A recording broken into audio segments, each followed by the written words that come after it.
नमस्कार, मी प्रतीक्षा. DNA मराठीमध्ये आपलं स्वागत. नगर दक्षिणचे खासदार निलेश लंके यांनी पुन्हा एकदा मेडिकल कॉलेजच्या मुद्द्यावर आक्रमक भूमिका घेतली आहे. अहिल्यानगर जिल्ह्यासाठी मेडिकल कॉलेज हे शहरातच हवे अशी आग्रही मागणी त्यांनी केली आहे. भाजपाच्या वरिष्ठ नेत्यांना भेटून या संदर्भातील पत्रव्यवहार केलेत.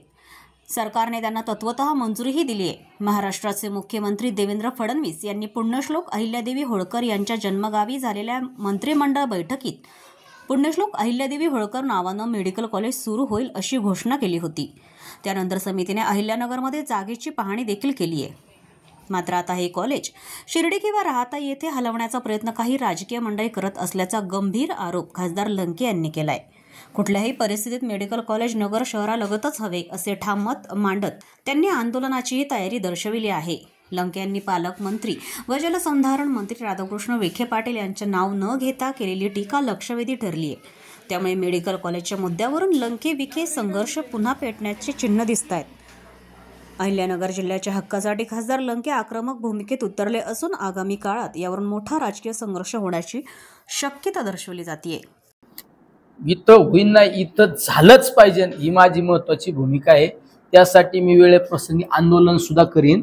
कारण नगरमध्येच मेडिकल कॉलेज झालं पाहिजे.